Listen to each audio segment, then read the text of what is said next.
কিন্তু শৃঙ্খলার মধ্যে থাকতে চাই, শৃঙ্খলার মধ্যে থাকতে হবে।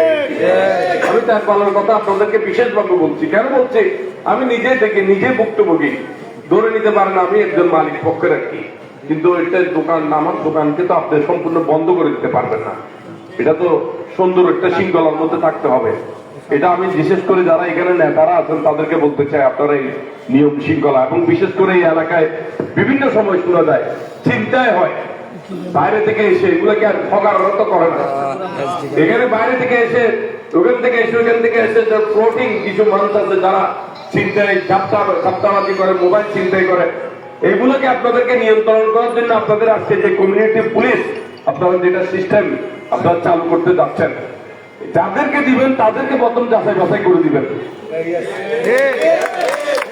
শুনেন, যাদেরকে কমিউনিটি পুলিশের দায়িত্ব দিচ্ছেন তাদের টোটাল ডাটা নিয়ে তার আইডি কার্ড সহ তারকে প্রথম শনাক্ত করবেন। ক্লিয়ার কিনা আমি বুঝতে পারছি? হ্যাঁ স্যার, সমস্ত জীবন বৃত্তান্ত নিবেন এবং তাদের দায়িত্ব, অর্পিত দায়িত্ব তাদেরকে যথাযথভাবে পালন করতে হবে। এটা সেবক হিসেবে কাজ করবে। কোন চিন্তায়, কোন রাহাজানি আবার সে যাইয়ে যদি আরেকটা করে, এটা তো হবে না। হ্যাঁ, এখানে গেয়ে বাসা আছেন একটা, ওই ঘেরাও দিছে টেরা আর কি, টেরায় যদি খ্যাত খেয়ে গেলে আপনি কি করবেন? সুতরাং আপনাকে সতর্ক থাকতে হবে। ওই বিষয়গুলো আপনারা সবচেয়ে বেশি করবেন, আইডেন্টিফাই করতে হবে যে তারা কারা। তাদেরকে আপনি ওইভাবেই তাদের দায়িত্ব অর্পণ করবেন। এই অর্পিত দায়িত্ব তারা যাতে যথাযথভাবে পালন করে। আমাদের দেশ একটি কঠিন সময় অতিক্রম করছে। এখানে আপনারা উদ্বিগ্ন হবার সব দাবি, এই দাবি, সেই দাবি, ওই দাবি নিয়ে আপনি একটা অন্তর্বর্তীকালীন সরকার আছে, এখন বিএনপি এখন ক্ষমতায় আসে নাই। এখানে আপনারা সব দাবি নিয়ে যদি একসাথে যদি আদায় করার চেষ্টা করেন, তাহলে এটা কি করবে, কেমন করে করবে? দেশ তো আওয়ামী লীগ ধ্বংস করে দিয়ে গেছে, হাজার করে নিয়ে গেছে, ব্যাংক দেউলিয়া, টাকা নাই, ডলার নাই, জিনিসপত্রের দাম ঊর্ধ্বগতি, দ্রব্য মূল্যের ঊর্ধ্বগতি কেন হচ্ছে? যারা বড় বড় মাফিয়া ছিল, ব্যবসায়ী ছিল, তারা পালিয়ে গেছে, ইম্পোর্ট তারা করছে না। ইচ্ছাকৃতভাবে কৃত্রিম সংকট সৃষ্টি করার চেষ্টা করা হচ্ছে। একদিকে এখান থেকে করা হচ্ছে, আরেকদিকে পার্শ্ববর্তী আরেক জায়গায় থেকে করা হচ্ছে। সবকিছু আপনারা উদ্ভাবন করতে পারেন, বুঝেন না? কিছু বুঝেন না আপনারা? বুঝেন তো? বুঝলে নাগরিক হিসেবে সচেতন হতে হবে, নিজের মধ্যে সচেতনতা করে চিৎকার মারার আগে সচেতনতা সৃষ্টি করে। বুঝেন ব্যাস কি হলে কি হতে পারে। আমরা যদি এখন যদি এখানে যদি এইগুলো নিয়ে শৃঙ্খলার মধ্যে না থাকি, তাহলে তো গোয়া পানিতে মাছ শিকার করার জন্য চেষ্টা চলবে। আমি মোবাইল রাখতে, গোয়া পানিতে মাছ শিকার করার চেষ্টা করবে। সুতরাং নাগরিক দায়িত্ব, আপনি হকার হন, একজন উচ্চশিক্ষিত ডিগ্রিধারী, একজন ইঞ্জিনিয়ার হন, একজন প্রকৌশলী হন, একজন বড় উপদেষ্টা হন, যেই হোক না কেন, নিচে থেকে শুরু করে টপ টু বটম আপনাকে কি নাগরিক সচেতনতা আপনার মধ্যে সৃষ্টি থাকতে হবে এবং আপনাকে বুঝতে হবে যে কেন এগুলো হচ্ছে, দেশে কেন বিভিন্ন একের পর এক ঘটনা ঘটছে। এটা কিন্তু পরিকল্পিত, এটা কিন্তু অরাজকতা সৃষ্টি করার জন্য এখনো সারা বাংলাদেশের সমস্ত প্রশাসনে বলেন আর আওয়ামী লীগের যারা এতদিন গুন্ডামি, মাস্তানি, চাঁদাবাজি, হত্যা, রাহাজানি করেছে, দখলবাজি করেছে, টেন্ডারবাজি করেছে, তারা এখন কি বাংলাদেশ ছেড়ে চলে গেছে সবাই? বিভিন্ন ভাবে বিভিন্ন ট্যাগ লাগিয়ে তারা দেশের বিভিন্ন জায়গায় তারা কি সন্ত্রাস, অরাজকতা, বিশৃঙ্খলা, গার্মেন্ট সেক্টর, এখানে ওখানে ওখানে এগুলি সৃষ্টি করছে। তারা সত্যি এগুলো কিন্তু বুঝতে হবে এবং তার সাথে সাথে এগুলো বুঝে আপনাদেরকে এবং বিএনপির নেতা কর্মীদেরকে আপনি একটা জিনিস মনে রাখবেন, সারা জীবন সারা দেশের মানুষ বিএনপির উপর আস্থা রেখেছে। শহীদ জিয়ার স্বাধীনতা যুদ্ধের মহান ঘোষক শহীদ রাষ্ট্রপতি জিয়াউর রহমানের আদর্শের পতাকাবাহী সংগঠন বাংলাদেশ জাতীয়তাবাদী দলের উপর আস্থা রেখেছে এবং বেগম খালেদা জিয়ার উপর আস্থা রেখেছে। তারুণ্যের প্রতীক তারেক রহমান, যাকে একটার পর একটা মামলা দিয়ে বিদেশে থেকে বাংলাদেশে আসতে দেওয়া হয়নি। বেগম খালেদা জিয়াকে অনৈতিকভাবে মিথ্যা মামলা দিয়ে কারাগারে বছরের পর বছর রাখা হয়েছে। বাংলাদেশের জনগণ কিন্তু বেগম খালেদা জিয়া, তারেক রহমান, বিএনপির উপর আস্থাশীল।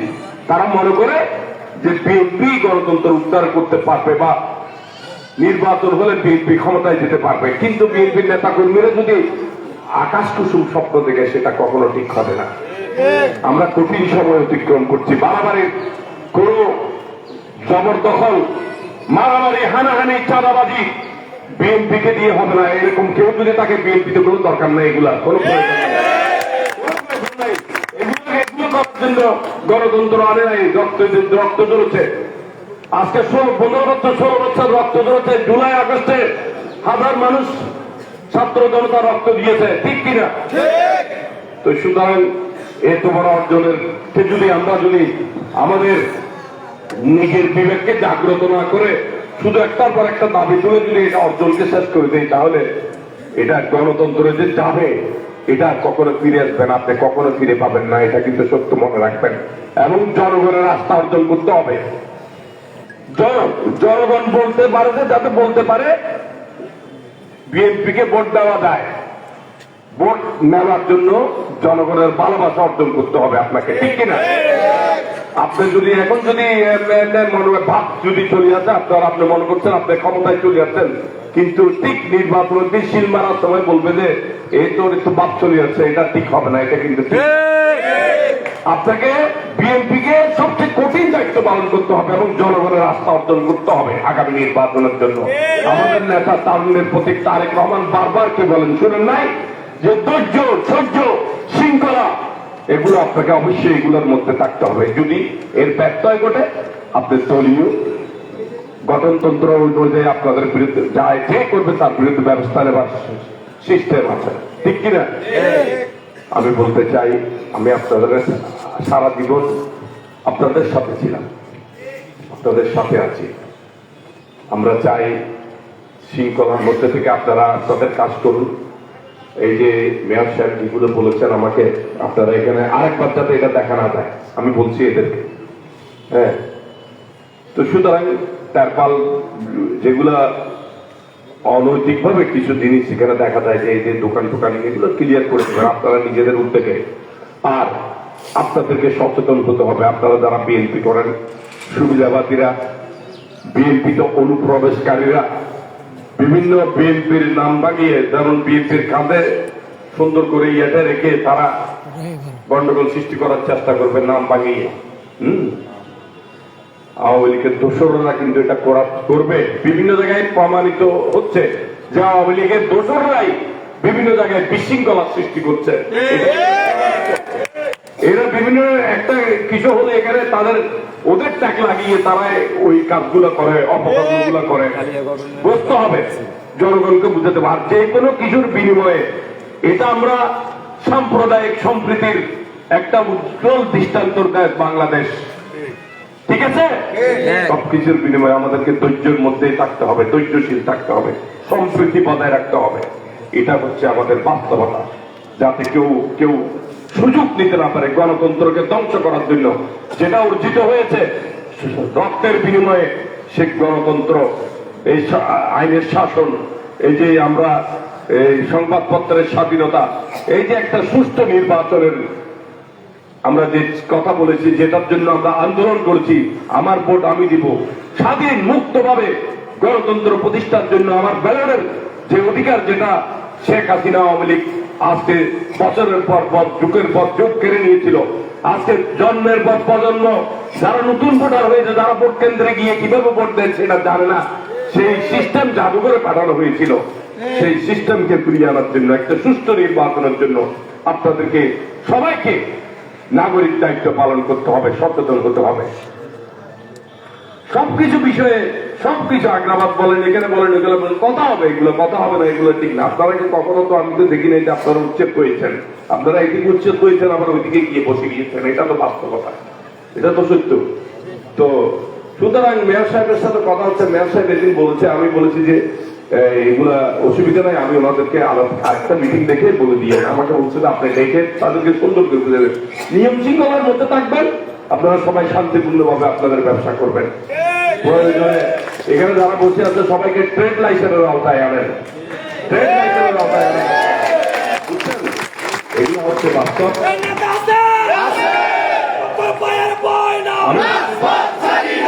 আমি বলতে চাচ্ছি যে যেটা শেষ কথা, আমাদের টাইম চলে গেছে অলরেডি। আমরা আবার বলছি, আমরা একটা খুব কঠিন সময় অতিক্রম করছি, দেখতেছেন না আপনারা? আমি সবকিছু ভেঙে বলতে পারবো না। হ্যাঁ, আমাদের সীমাবদ্ধতা আছে বলার, চলার, দেখার, সবকিছুর সীমাবদ্ধতা আছে। তো সুতরাং আপনারা আপনাদের মতো সতর্ক থাকবেন। আমরা বিএনপির নেতা কর্মীরা যারা আছে আমাদেরকে আমাদের সতর্কতার সহিত চলতে হবে, থাকতে হবে। সকলের আস্থা, জাতি ধর্ম নির্বিশেষে সকলের আস্থা অর্জন করতে হবে আমাদের, ঠিক আছে? এটা হচ্ছে বাস্তব সত্য। আর বাকিটা যেখানে কিছু সমস্যা হয়, আমাদের মেয়র মহোদয় আছেন, ওনার সাথে আমরা কথা বলবো, কথা বলে আমরা এগুলো ঠিক করব। এটা হচ্ছে বাস্তব। প্রথমে আপনারা নিজেরাই ঠিক করেন। আজকের এই কমিউনিটি পুলিশ যারা আপনারা যে উদ্যোগ নিয়েছেন, এটা এই এলাকার শান্তি শৃঙ্খলা, এটাকে কি বলে, এই বিভিন্ন চিন্তায়, এই মোবাইল চিন্তায় যেগুলো হয়, এগুলোর থেকে মানে শৃঙ্খলায় ফিরে আনার জন্য যারা দায়িত্ব পালন করবেন, এই থেকে আমি খুবই স্বাগত জানাই আপনাদের এই উদ্যোগকে। আমি আমার ব্যক্তিগত পক্ষ থেকে আপনাদেরকে অভিনন্দন জানাচ্ছি যে আমরা একটা উদ্যোগ নিয়েছি। আমি আজকে অনুষ্ঠানের মধ্যেই আমি এই কমিউনিটি পুলিশের এই ইয়েটা আমি উদ্বোধন ঘোষণা করছি। এবং সেকেন্ড কথাটা হচ্ছে, এটা বারবার আমি আপনাকে একটা কথা বলতে চাই, যাদেরকে দায়িত্ব দিবেন তাদেরকে আপনারা দেখে শুনে সমস্ত তাদের নাম ঠিকানা সমস্ত লিপিবদ্ধ করে, তারা যাতে শৃঙ্খলার মধ্যে তাদেরকে মনিটরিং করার জন্য তারা তাদের দায়িত্ব পালন করতেছে কিনা, আর 5 জনের আরেকটা টিম করে দিবেন। কথাটা বুঝতে পারছেন? তো ধন্যবাদ, অসংখ্য ধন্যবাদ আপনাদেরকে, সকলকে ধন্যবাদ। খোদা হাফেজ। বাংলাদেশ জিন্দাবাদ। শহীদ জিয়া মরহুম বেগম খালেদা জিয়া জিন্দাবাদ। তারুণ্যের অহংকার তারেক রহমান জিন্দাবাদ।